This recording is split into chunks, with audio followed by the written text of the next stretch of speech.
And I do have you noted as a real party of interest on item number 2.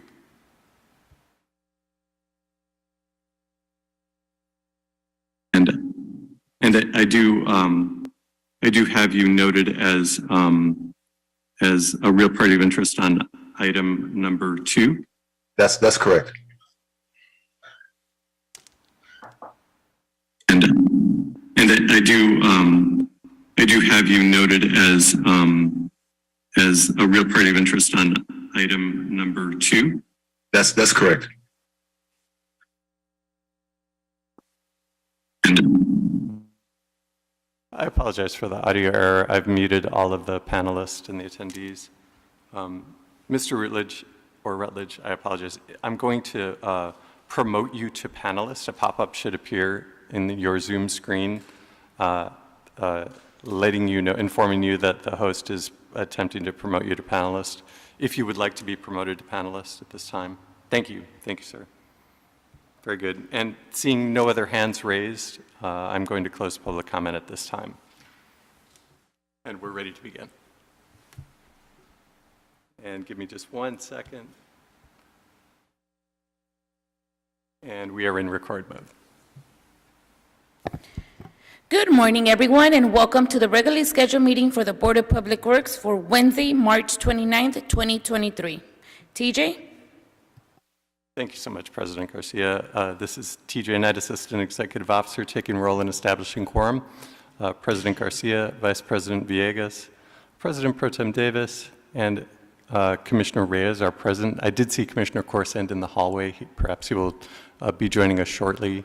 I will announce when he does join, but we do have a quorum and we can begin if you'd like. We are also joined by City Attorney Representative Ted Jordan. Once again, I'm Assistant Executive Officer TJ Knight. We have no speaker cards under public comment, no Neighborhood Council commentary, and no speaker cards under any of our items this morning. Great. Thank you very much, TJ Knight. Given that we do not have any public comment is now officially closed. Moving on to the first item on today's business, which is the approval of the minutes for Wednesday, March 15, 2023. Is there a second to my motion to approve this item? Thank you, Dr. Davis. TJ Knight, we have a first by me and a second by Dr. Davis to approve the minutes of Wednesday, March 15, 2023. Very good, and we'll take a roll call vote, starting with you, Madam President. Aye. Vice President Villegas, President Pro Tem Davis. Aye. And Commissioner Reyes. Aye. All ayes, and the item is approved. Great, thank you very much. Good morning, everyone. Welcome to all those that are here with us, joining us in person, and those that are joining us virtually. It is a pleasure to be here on another rainy California day. Surprisingly, March 29th, it's still raining. Okay, that means we're going to have a long summer. I really don't know. I'm just saying, I think we're going to have a long summer. Okay, moving on to the first item on today's business, which is a request from the Bureau of Engineering in Council District 15. This is the construction service contract Cisco Terminal Island Water Reclamation Plant High Pressure Effluent and Potable Water Line Replacement Project CIP 8553, recommending the board to 1, authorize the city engineer to use a Cisco and issue task work orders to the contractor for an amount not to exceed $727,000 for the capital improvement project 8553, Terminal Island Water Reclamation Plant High Pressure Effluent and Potable Water Line Replacement Project. And this morning we do not have Mr. Wong here. I have the wrong names then. Okay. I apologize, President Garcia. I was informed there was a last-minute switch to Mr. Shaw. Mr. Shaw, because I have you for another item, right? Yeah. Got it. Okay, May I Mr. just Shaw. also interrupt? I'm sorry, Tim. I just want to make a note for the record that we are now joined by Commissioner Corsand. Oh, yes, Commissioner Corsand is in the house. Okay, Mr. Shaw. Good morning, sir. Welcome. Good morning, Nadir Shah, Bureau of Engineering, Environmental Engineering Division. I will be providing an overview of the Capital Improvement Project 8553, Terminal Island Water Reclamation Plant, High Pressure Effluent, HPE, and Potable Water Replacement Project. The Terminal Island Water Reclamation Plant HPE and potable water pipes have been found to be severely corroded, posing risks to staff safety and plant operations due to potential pipe failure and sinkhole formation. Our project aims to replace 500 linear feet of 3-inch diameter potable water pipe, 450 linear feet of 2-inch diameter, and 360 linear feet of 4-inch diameter HPE pipe. Additionally, we will replace 25 manual isolation valves and install 1 backflow preventer. The estimated total construction cost is $727,000, with the Program Review Committee approving the budget, including contingency, on September 14, 2022. To execute this project, we require extensive coordination with plant staff for water system shutdowns.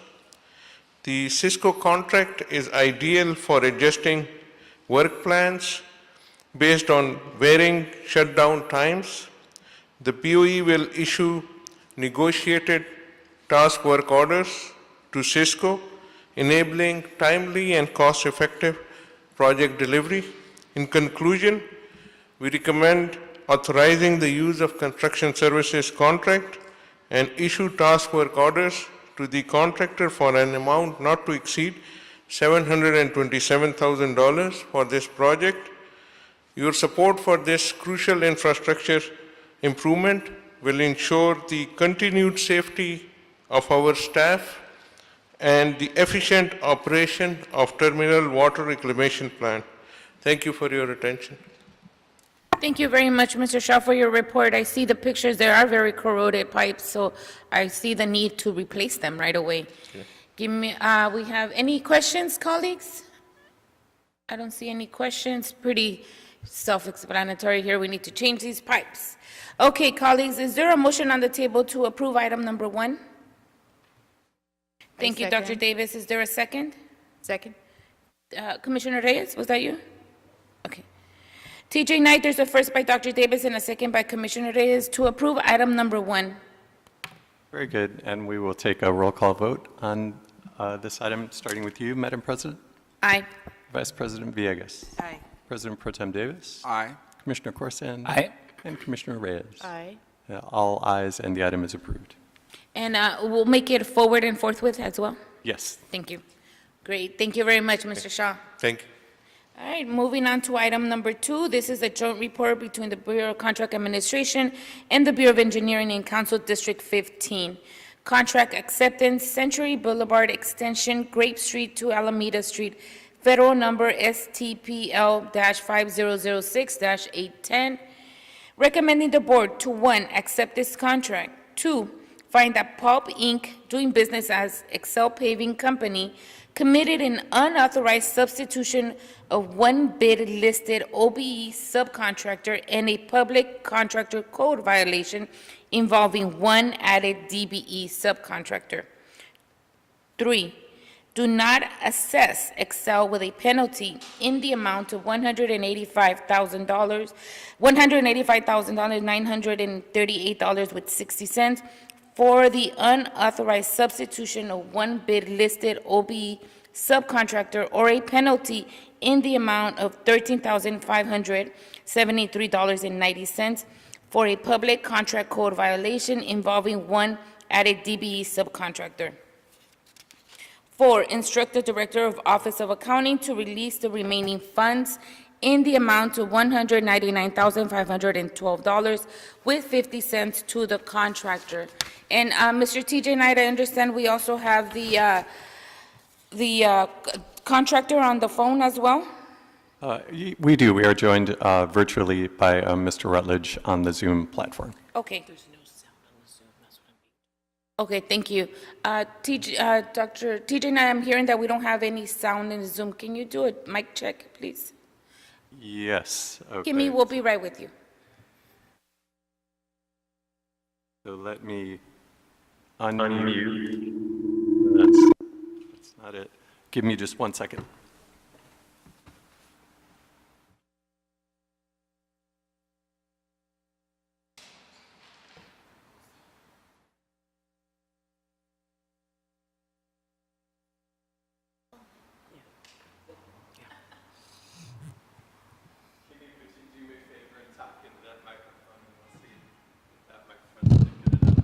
Hello. Thank you.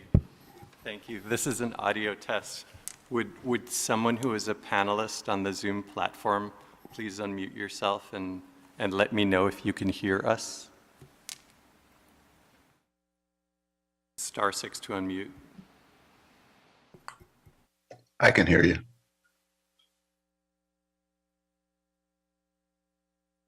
Thank you. Thank you, Mr. Rutledge. Okay, we're good. I apologize. At some points, the computer actually just turns it mutes itself when we get online. So sorry Not a about that. problem, TJ Knight. I know that we're still dealing with technical issues here.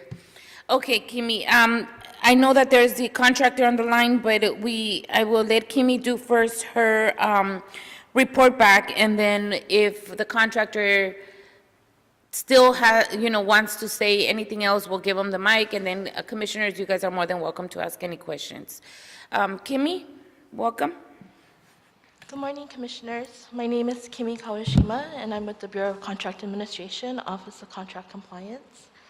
I will be presenting the acceptance report for the Century Boulevard Extension, Grape Street to Alameda Street project.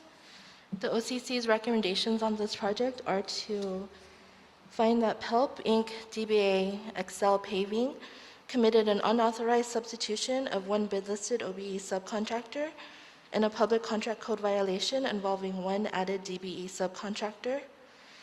Do not assess Excel with a penalty in the amount of $185,938.60 for the unauthorized substitution of one bid-listed OBE subcontractor, or a penalty in the amount of $13,573.90 for a public contract code violation involving one added DBE subcontractor, and instruct the Director, Office of Accounting, to release the remaining funds in the amount of $199,512.50 to the contractor.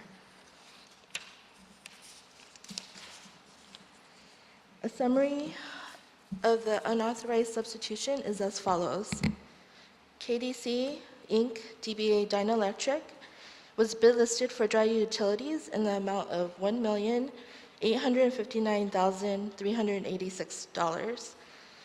Staff confirmed that Dynalectric invoiced and was paid only $1,674,158.96, a difference of $185,227.04.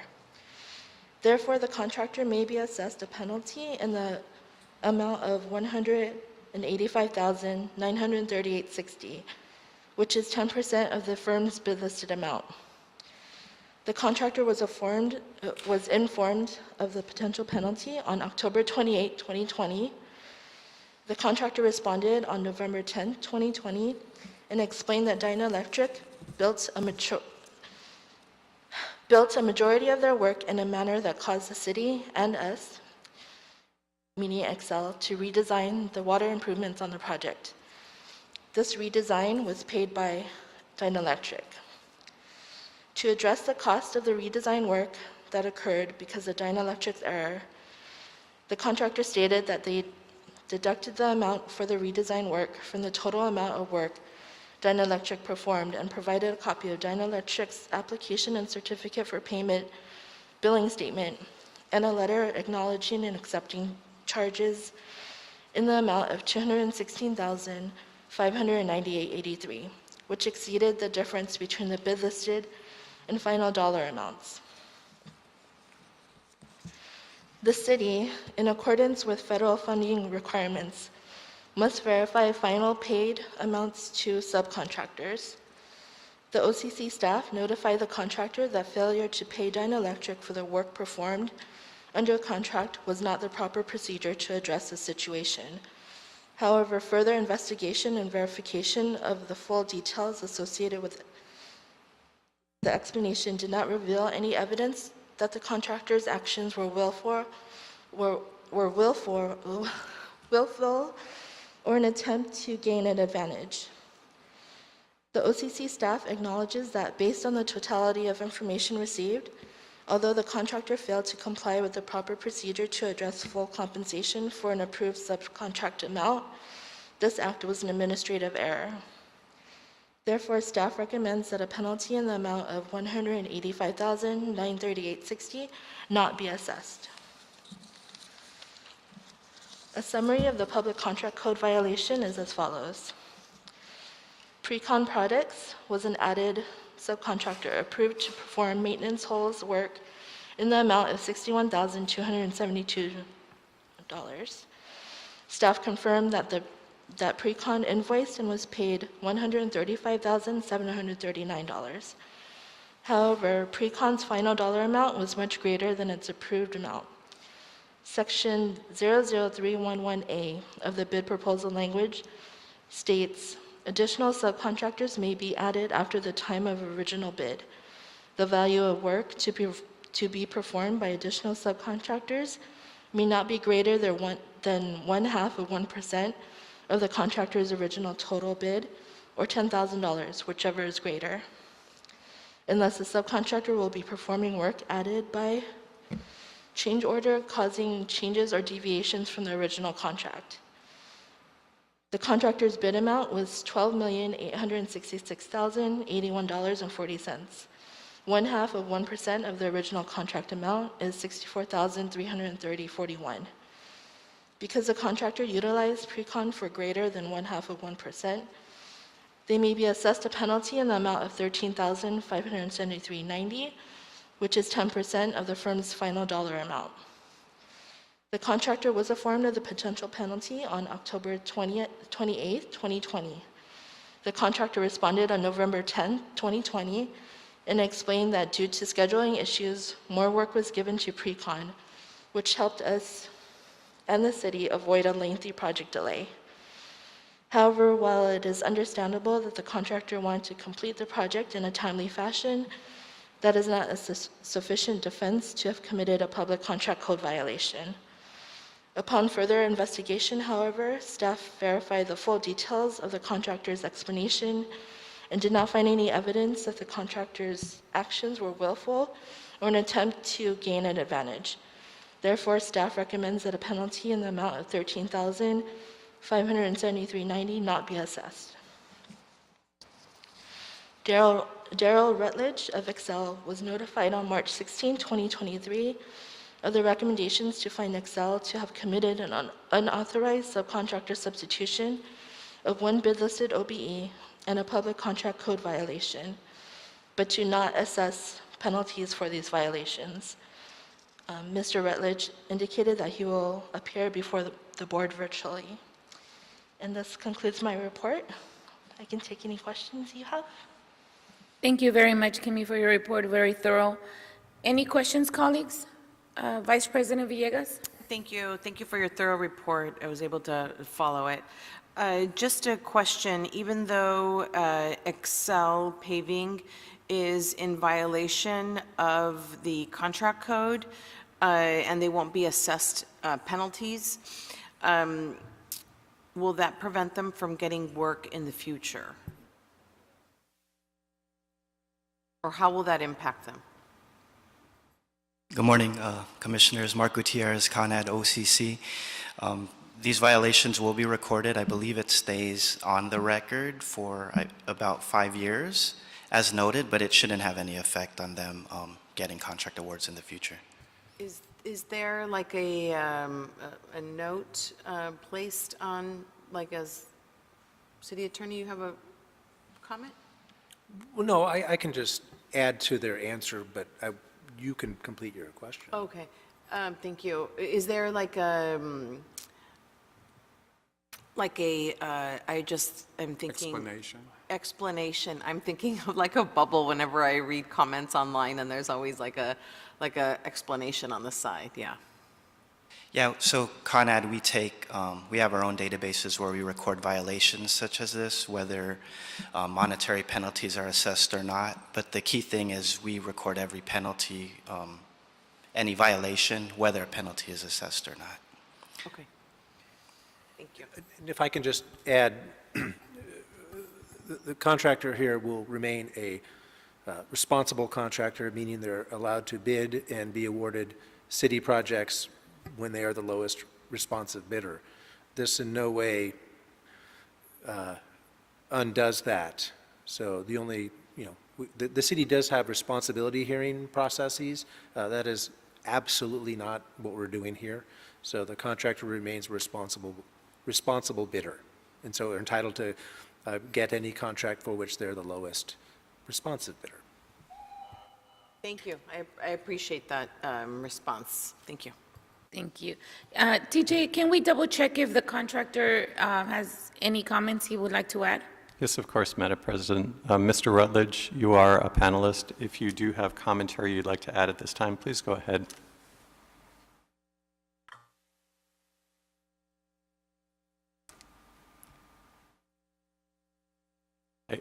I apologize, Mr. Rutledge. You may have muted yourself when in fact, you were attempting to unmute yourself. Star 6 to unmute. Sorry about that. Based on everything I've heard this morning, I don't hear anything that I need to add. Appreciate everything that the board has done, everything that the staff has done. Thank everybody for that, and hopefully everything comes out as recommended. Thank you, Mr. Rutledge. Thank you, TJ, for checking in. Dr. Davis and then Commissioner Reyes. One of the secondary issues, and I don't know if this is the specific case that I'm referring to, where we had some discussion about what the instructions would be in terms of how to resolve this kind of issue, and we had a difference in terms of what we were recommending in terms of federal practice on this issue. Is this the case? You're touching on some things that do relate to this project, yes. That is it. Did we ever resolve that issue? I could help explain the situation in comparison to city-funded projects. So the first issue was with Dynalectric. Federal requirements require staff to credit the prime with what was paid to the sub. So the sub was, all parties acknowledged the sub was paid less despite them performing more work. Reason being, Excel as the prime decided to not pay the sub for work that they messed up on. It would have been clean had the prime paid the sub in full for work performed and then seeked reimbursement for the damages or whatever work was performed incorrectly. But that's the prime's decision how to go about that. They instead withheld that monies. There was no disagreements between the prime, the sub, or the city.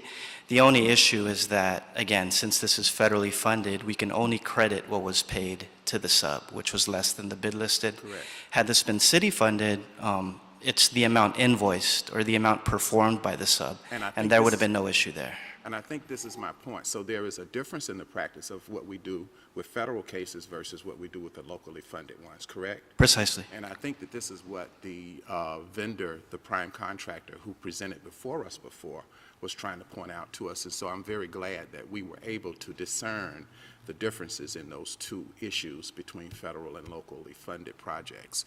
And I just want to thank the staff for moving forward in helping to resolve this issue. Thank you, Dr. Davis. Commissioner Reyes? My question is similar to Dr. Davis, so it has been answered. Thank you. Thank you very much. Commissioner Corson? Thank you. In the report, you mentioned Excel was notified in 2020. It's been 3 years. What happened between that time and now?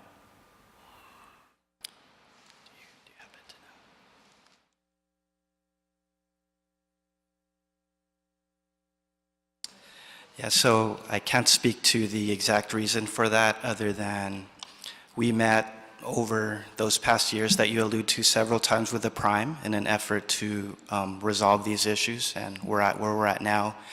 Where we're at now is entirely different than where we were at 3 years ago. Bigger picture than that is our office obviously awards and closes out a good number of projects. I could speak to our current queue right now. We have maybe about 40 closeouts that we're working on. So there is a large amount of closeouts that we work on every day. And this is definitely an anomaly. This is one of our older projects. But we are working to internally get these closeouts out within a year based on what our current queue is. How many staff members do you have that work on this? Currently, it's very low, I think, including myself, 3 staff. Okay. So I'm trying to figure out, like, how do you prioritize closing out? Because I ask this because I know we've given contracts, awarded contracts to Access for the same type of work last year. And some of this would have been helpful to know that it was ongoing, not to take away anything, like, clearly there's the fee or the assessment is smaller than the 100-something thousand, but it's just good to know what kind of work and issues come along even as they're going through the process. I agree. Okay, any other questions? Yeah, I have just one follow-up. Sure, question. Dr. Davis. In the area where the individuals do this work, you mentioned we have a few people on this area. Do we have openings in that position within the Bureau? Yeah, we actually have 3 analyst vacancies currently, which is the highest it's been in probably a decade.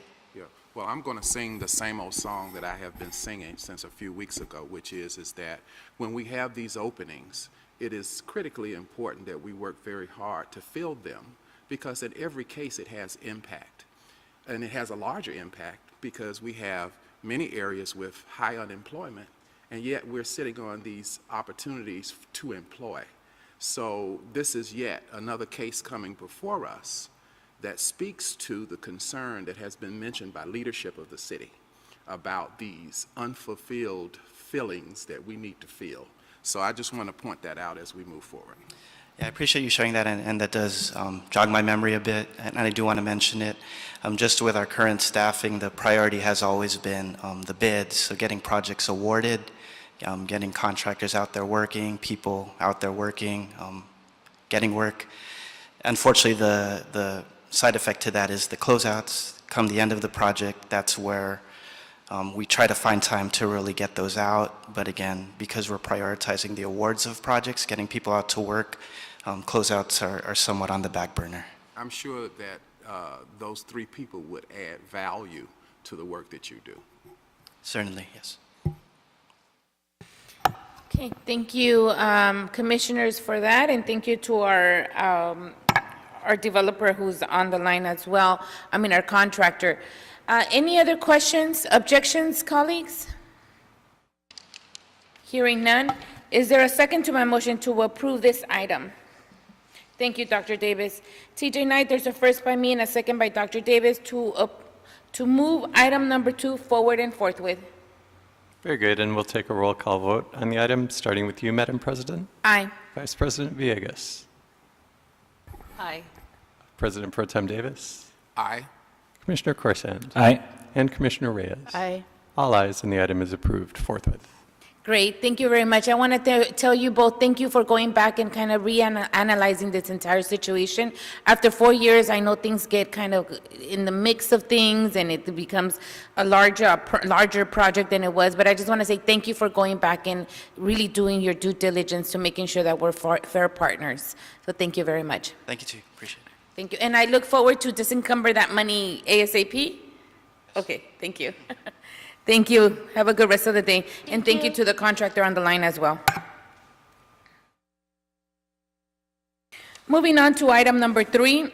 This is a request from the Bureau of Engineering and the Bureau of Contract Administration in Council District 11. Contract award, Carbon Activated Corporation Hyperion Water Reclamation Plant Dilute Polymer System Improvement CIP 2376, recommending the board to 1, declare Carbon Activated Corporation first low bidder to be the lowest responsible bidder and award Carbon a contract for this project for $8,537,893. And 2, authorize the president or 2 members of the board to execute the contract after approval as to form has been obtained from the city attorney. And now, Mr. Shah, good morning again. Welcome. Nadir Shah, Bureau of Engineering, Environmental Engineering Division.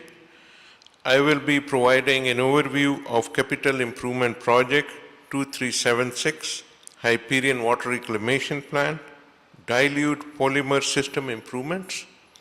On September 28, 2022, the project was advertised and 3 bids were received on November 9, 2022 from Carbon Activated, Metro Builders, and Kiewit.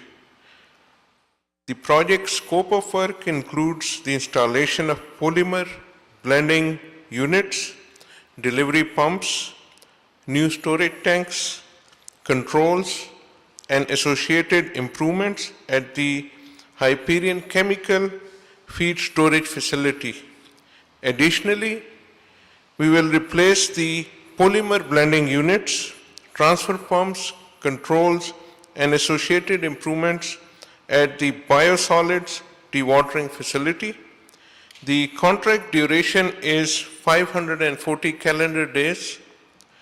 On July 13, 2022, the Program Review Committee approved the revised construction budget of $13,459,000. Carbon Activated bid is 33.39%, lower than the city engineer's estimate of $12,818,000.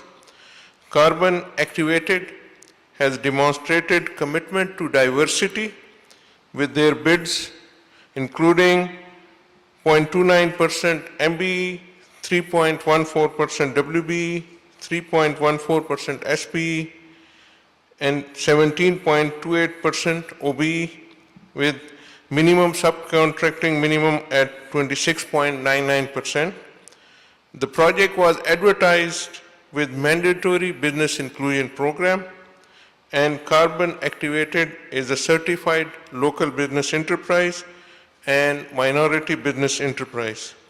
In conclusion, we recommend declaring Carbon Activated as the lowest responsible bidder and awarding them a contract for the project for $8,537,893. Your support for this vital infrastructure improvement will help ensure the continued efficiency of the Hyperion Water Reclamation Plant. Thank you for your attention, and I'm ready to answer any questions or concerns that you may have. Thank you again, Mr. Shaw, for your very thorough report. It's nice to see that this Carbon Activated Corporation came in 33% under the estimate amount, so that's a win for us. Yay. Okay, any questions, colleagues, on this item? Seeing none, any objections? Seeing none, we want to make sure Hyperion's always running. So is there a motion on the table to move item number 3 forward and forthwith? So move. Thank you, Commissioner Reyes. Is there a second? Thank you, Dr. Davis. TJ Knight, there's a first by Commissioner Reyes and a second by Dr. Davis to approve item number 3. Very good, and we'll take a roll call vote, starting with you, Madam President. Aye. Vice President Villegas. President Pro Tem Davis. Aye. Commissioner Corson. Aye. And Commissioner Reyes. Aye. All ayes, and the item is approved forthwith. Thank you. All right, Mr. Shaw, you're all set to go. Thank you. Thank you. Moving on to item number 4, this is in Council District 14, request from Bureau of Engineering and the Bureau of Contract Administration for a contract award, Access Pacific, Inc., Broadway Historic Theater, District Pedestrian Improvements, 4th Street to 6th Street, Federal Project Number ATPL-05006-855. Recommending the Board to 1, declare Access Pacific, Inc., sole bidder to be the lowest responsible bidder and award Access a contract for the Broadway Historic Theater District Pedestrian Improvements, 4th Street to 6th Street projects for $9,405,742.19. And 2, authorize the President or 2 members of the Board to execute the contract after approval as to form has been obtained from the City Attorney. And this morning, we have Mr. Wong here. Good morning, sir. Welcome. Hi, good morning, Commissioners. My name is George Huang from the Bureau of Engineering, Street Improvement Division. We're really excited to bring this project to your attention today for award. This is project limits go from Broadway from 4th Street to 6th Street in our in our core downtown area. And we're here to bring pedestrian-related improvements to this corridor of the project, which include curb extensions, sidewalk repairs, upgrades, also street pedestrian lighting, and also landscaping and street furniture to improve the walkability and also for pedestrians and transit, folks who take transit in this area. The project received a sole bid of amount of $9,405,742.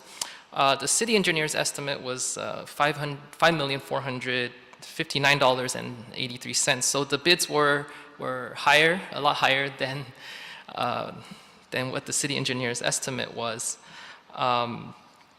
This was due to the fact that at this time also the construction labor material cost has escalated. Also, there's a lot of working in the core downtown area where you have a lot of pedestrians, traffic, trying to do traffic control, implementing, and making sure all the businesses have access, and also those proposed improvements, we believe would have increased the cost of the bids. However, with the support of the CA office and the council district, we were able to find additional funding to make this project whole for the construction contract. This project is funded by the federal grant, which is the Active Transportation Program initially, and we were able to identify additional funding through the CTIEP process, and also working with the CAO on other funding opportunities to bring this project to fruition. Because this is a federal funded project, the calculated DBE, disadvantaged business enterprise goal, was 22%. The contractor is pledging 82.27%. Access Pacific Incorporated is also a DBE contractor, also the prime. So that accounts for the high DBE goal on this contract.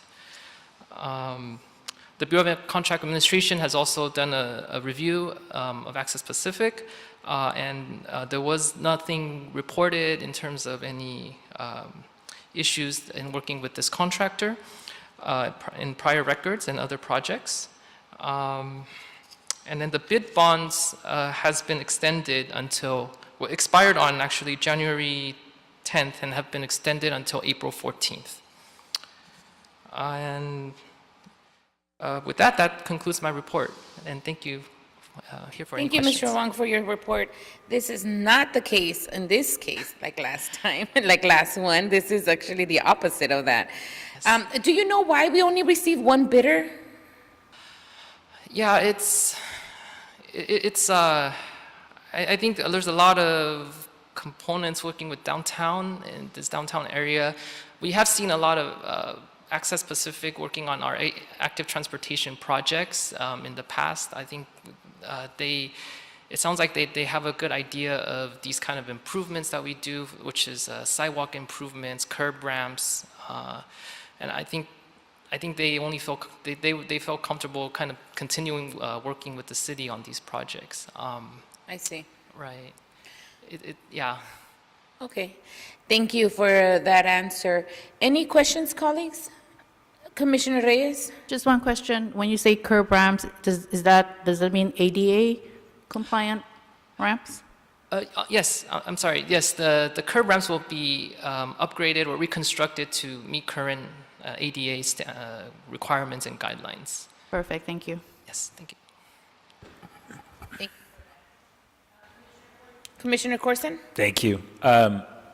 April 14th is when the bid bond expires. Is that sufficient time?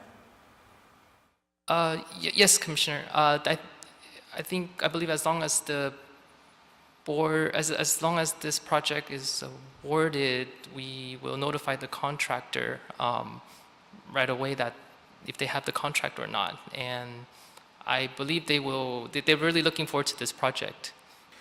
I want to go back to one bidder and why it's so high. Can you tell me who else we've ever given a sidewalk repair contract to? For construction, right? Yeah, or an ATP. I believe we also have Excel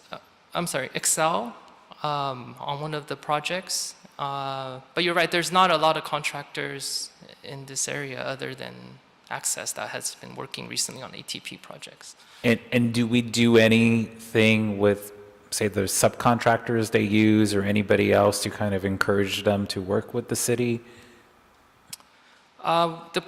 They do have two other subcontractors on this project that's listed in the board report for the signals, and I believe for the landscaping. Also, the project is advertised on the RAMP LA system, which notifies all the contractors that are registered. I think, yeah, I hope that kind of answers the... I know they're on RAMP, but when a project comes in at 73% higher than what we're estimating, and we're only getting one bidder, and it's the same bidder that we were consistently giving ATP and sidewalk repair contracts to, is a sign that maybe we need to do a little bit more lifting on our side and finding individuals or organizations or whatever to participate in the process, because we don't actually know if this price is fair or not. We're just awarding the contract because it's federally funded and we need to do it, and there's no one else who's bidding or who could do it, right? So I mean, we're going to approve it, but it's not a, I don't know if it's a marketably fair amount. Like, I feel like we're just spending an additional $2.5 million just because, you know, the contractor knows there's no one else bidding on it.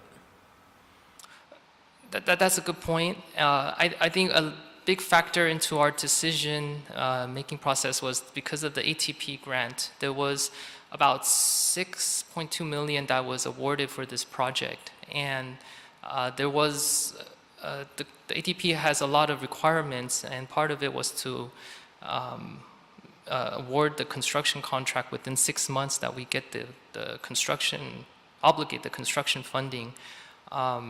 So we were able to meet that deadline with the state, and the other alternative would be if we had to re-advertise. I believe that would have jeopardized the funding in that scenario. So I think you're right. We'll have to look at our estimate again and really focus on, you know, what is that market value now, and make sure that when we come to the board, our city engineer's estimate are more in line with what the bids are coming in. Thank you, Commissioner Corson. Dr. Davis and Commissioner Reyes? I wanted to ask, in terms of the project and how we administered it, are we able to be flexible with this federal grant in terms of this particular project being a candidate for community level contracting? Would we have been able to, or been permitted to, take this assignment and divide it up in ways in which we could have empowered small businesses to do portions therein of what we divided? Or do we have to accept the project in totality as you have it today? The grant itself, the federal funds itself, puts the heavy emphasis on competitive bidding. Sure. So if the contractors that bid, they can hire these local groups also to participate in any of the scope of work, if they so choose to. And I believe in this instance, because the prime itself is a DBE. Oh, I see. So they are, from the value of the work they're committing to, it seems like they can do over a majority of the work, about 80, I think it was about 80% of the work. They are doing themselves. By themselves, correct. But the answer to my question is, yes, we could have divided this up. Certainly no one would expect that it would not be competitive. We would still follow the process and procedures. But I was curious if we could have been innovative to have created work for this whole community of small businesses and have this federal dollars to be a part of that. And the answer to that is yes, we could have possibly done that. I know we're not doing it here. I'm clear about that. But I'm imagining what could happen in the future. So my question is, could we have possibly done that or not?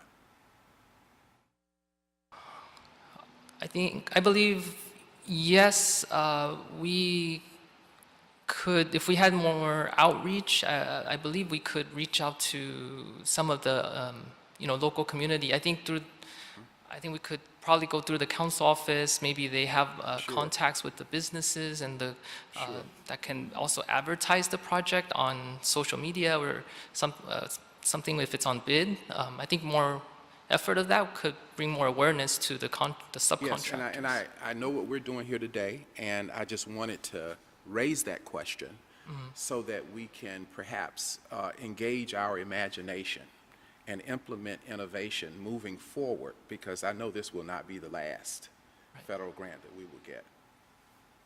Correct, yes. We do have other ATP projects coming up. We have cycle 4, 5, and 6 that are also in the design process, pre-design process right now. So Yeah, again, I would love to see some projects demonstrating excellence as it relates to creating work for small businesses. And when we have these kinds of resources coming from the federal government, it doesn't always have to be the big prime contractors, and I have no problem in terms of that happening, but what I would like to see is some innovation in areas where we have not developed opportunity. And so this is what I'm depending upon our staff to come to us with, moving forward. I will definitely take that up with our management at Bureau of Engineering about this comment, and make sure that we have a good discussion about this innovation and trying to bring in more contractors. Thank you. Small contractors. Thank you. Thank you, Commissioner. Thank you, Dr. Davis. Commissioner Corson? I'm sorry, Commissioner Reyes and then Commissioner Corson. So once again, Commissioner Davis has echoed my sentiments correctly. Thank you. But I just also want to add that the CLC is our policy right now, and that we ought to not have it as an afterthought. It's always been the case. We always are forced to ask the bureaus when their contracts, is this ripe for CLC?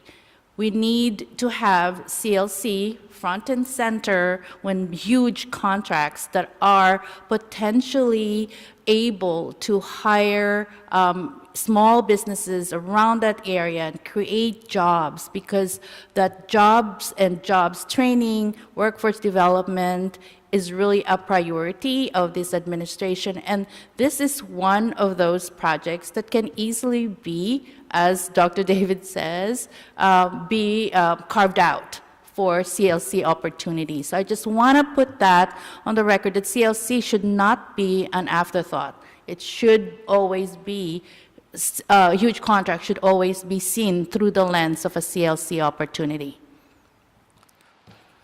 Noted, Commissioner. Thank you for that comment. We'll make sure to take that message back. Thank you, Commissioner Reyes. Commissioner Corson? On both excellent points, to that end, I wanted to ask for something, a report pretty much. Could you or someone at BOE prepare something that shows us, when it comes to ATPs at least, I can't imagine the city of LA is the only municipality in Southern California who's qualifying for these and doing these. But in LA County, I'll just narrow it there, whether it's the county or other municipalities, can we get a report on contractors that they're awarding ATPs to? And notate for us if they are city certified contractors as well. Something along those lines to help us kind of visualize where we are when it comes to this program. And if there is an opportunity for us to recruit other contractors to come and bid on our own ATPs. Definitely.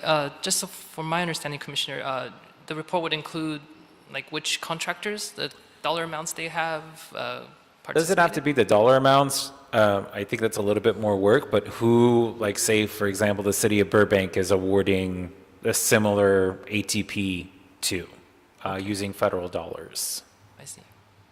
So just federal ATPs, municipalities in the county of Los Angeles, who's getting them, and if they are certified contractors in the city of LA. Okay, I see. Yes, that's something we can find. The State of California website, they do announce the projects and all the cities that are awarded ATP funds. I would imagine we could go to those cities' websites and also research what projects and who they've been awarded to as well, if they've gone out to construction. Thank you. Thank you, Commissioner. Thank you very much to all the commissioners. All made very excellent points, George, and hopefully we can take back some of what our commissioners have suggested. When do we expect for us to hit ground, and when do we expect for this project to be completed? This project has 3 years as a contract duration. Okay. And also, so we anticipate would be breaking ground about 3 months from today if the award is approved by the board. Just to get we usually have to meet with the contractor and do traffic control, a lot of pre-construction activities before the contractor even mobilizes. Understood. So I think our best guess would be if it's 3 years, so probably sometime around winter of 2026. Okay. Yes. All right. Well, that's nice. That's definitely 2 years before our big day of the Olympics, but it's nice to have this going to be redone and revitalized, which is really nice to have. Okay, I don't see any other questions, any objections? Hearing none, is there a motion on the table to move item number 4 forward and forthwith? So move. Thank you, Vice President Villegas. Is there a second? Thank you, Dr. Davis. TJ Knight, there's a first by VP Villegas and a second by Dr. Davis to approve item number 4. Very good, and we'll take a roll call vote, starting with you, Madam President. Aye. Vice President Villegas. President Pro Tem Davis. Aye. Commissioner Corsand. Aye. And Commissioner Reyes. Aye. All ayes, and the item is approved forthwith. Great. Thank you very much, and thank you, Mr. Wong, for your project, and we look forward to breaking ground in a couple months. Great. Thank you, Commissioner. Have a good rest of the day. You too. Thank you. Okay, colleagues, moving on to item number 5. In item number 6, we do not have any other speakers, right, TJ Knight? That is correct. Items 5 through 7 are all 5 and 6 are administrative items, and item 7 is filing of a communication. Communication, for which there got are no it. speakers. Okay, so let me take item 5 and 6 together. A specification submitted for board adoption and authorization to advertise for the invitation of bids, Council District 4, 5, and 13, street lighting conduit only project unit 12, high voltage conversion, fiscal year 2022-2023, work order L2349458, estimate amount of $1,799,800. Excuse me. Bid receipt date May 10, 2023.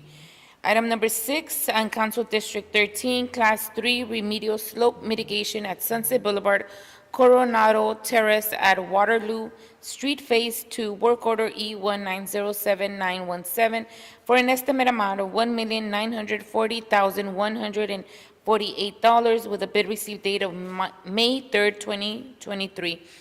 Is there a second to my motion to approve items 5 and 6? Thank you, second. I'm going to take a second on that, Vice President. TJ Knight, there's a first by me and a second by Vice President to move items 5 and 6 forward and forthwith. Very good, and we'll take a roll call vote on items 5 and 6, starting with you, Madam President. Aye. Vice President Villegas. President Pro Tem Davis. Aye. Commissioner Corsand. Aye. And Commissioner Reyes. Aye. All ayes, and both items are approved. Thank you very much. Moving on to item number 7, this is a stop notice.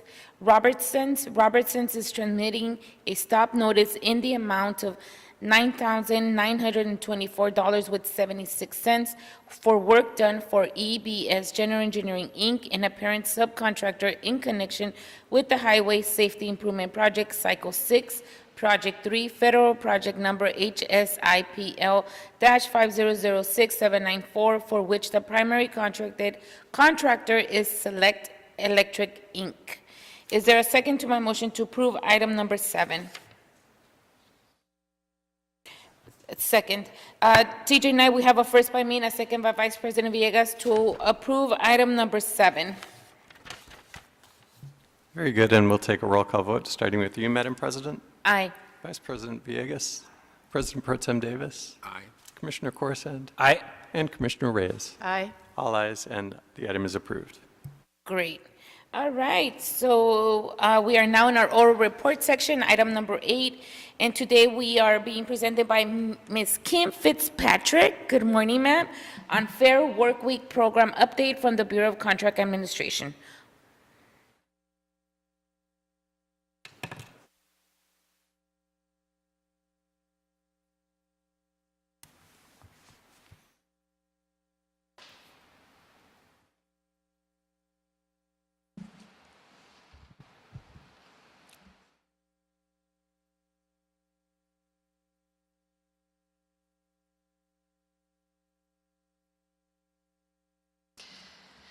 Good morning, President Garcia, Commissioners, Mr. Jordan. TJ, thank you very much for your help firing this up. I am Kim Fitzpatrick. I'm the Division Manager of the Office of Wage Standards in the Bureau of Contract Administration, and I'm here today to provide you with an overview of our newest worker protection law, which is the Fair Work Week program. I will provide an overview of the highlights and be happy to answer any questions that you have.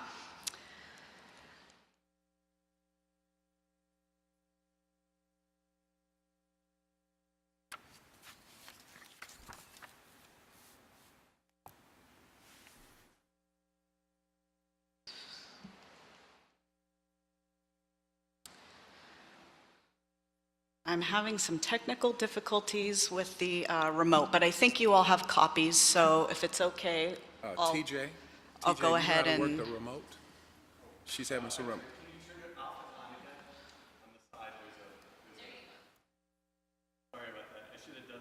There we go. Okay, we're in business. Thank you very much. All right.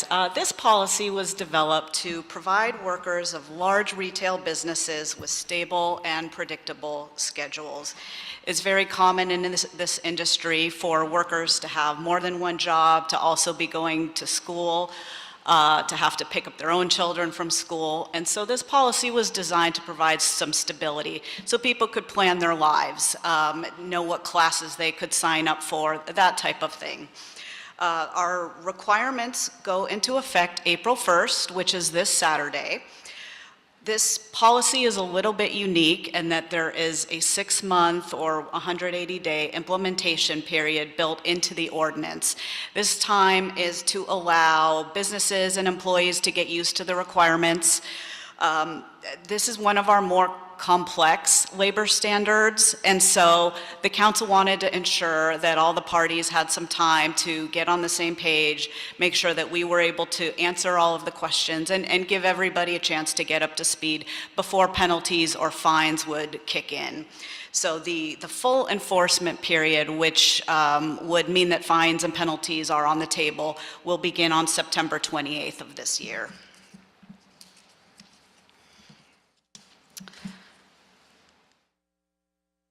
So this law applies to large retailers. These are your big box retailers, grocery stores, Target, Best Buy, those types of businesses.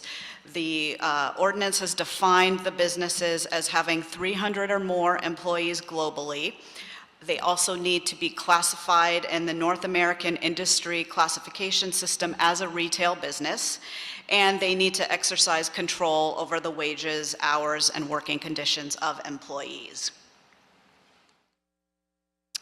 Employees are those workers who perform 2 hours of work within the city of Los Angeles in a particular week. This is the same definition that we have in our minimum wage law, which is great. It'll be very consistent. And this also applies to employees who qualify for minimum wage under state law. So your traditional exempt employees, as defined by the state labor code, would not be covered by this protection. I also wanted to note that this applies to employees, whether they are full-time, part-time, seasonal, and it also applies to all employees regardless of their immigration status. Okay, the next few slides contain some of the key provisions of the law. The first one is that employers must provide all employees with a good faith estimate of their future work schedule. If an employee's hours tend to, or ultimately substantially deviate from this estimate, the employers need to have a documented legitimate business reason for that difference. The employers also can update the schedules if working conditions change, or for example, if holiday season is coming up and they're going to need people to work more hours than usual for a limited time, the employer can always issue an updated good faith estimate of the working schedule.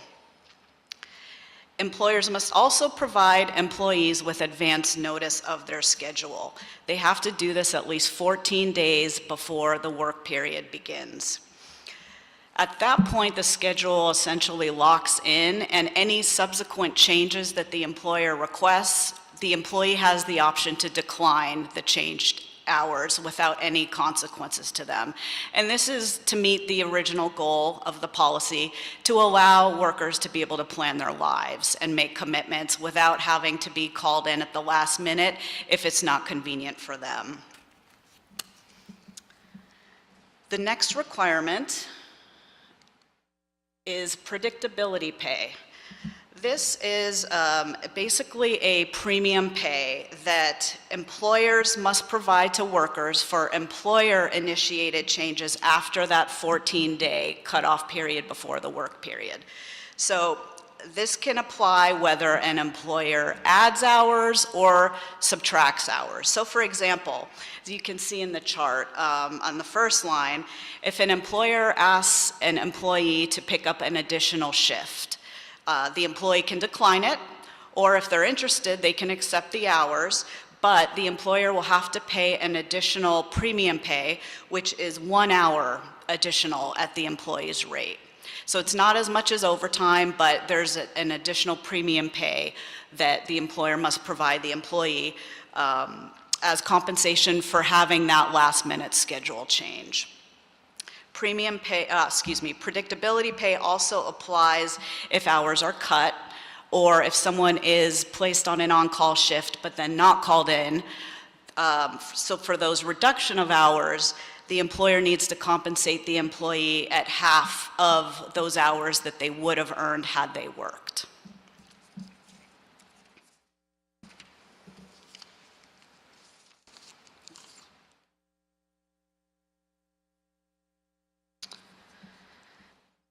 Employers must also offer additional work hours to current employees before hiring new employees. Employers need to give current employees 72 hours written notice of the availability of additional work hours if employees are qualified to perform that work. No employee has to take on the additional hours, but the requirement is simply that they offer the additional work to their current employees before bringing on new staff or using a staffing agency to hire additional workers. Lastly, employers must provide a rest period of 10 hours between worker shifts. This is to address a common practice in the retail industry that's referred to as clopening, which is assigning a worker a closing shift and then an opening shift early the next morning, which doesn't allow workers a sufficient rest period. So for an employer, their requirement is that they obtain written consent of the employee before scheduling 2 shifts that are not separated by at least 10 hours, and they also need to compensate the employee time and a half for the second shift if the employee voluntarily agrees to work that second shift. All right, so if there is a potential violation, the law requires the employee to bring it directly to the employer's attention and provide the employer a cure period of 15 calendar days. If at that point the employee is not satisfied, does not believe that the employer has made them whole, they can file a complaint with our office, the Office of Wage Standards, and we will investigate the case and, depending on the findings, work with the employer to make the employee whole.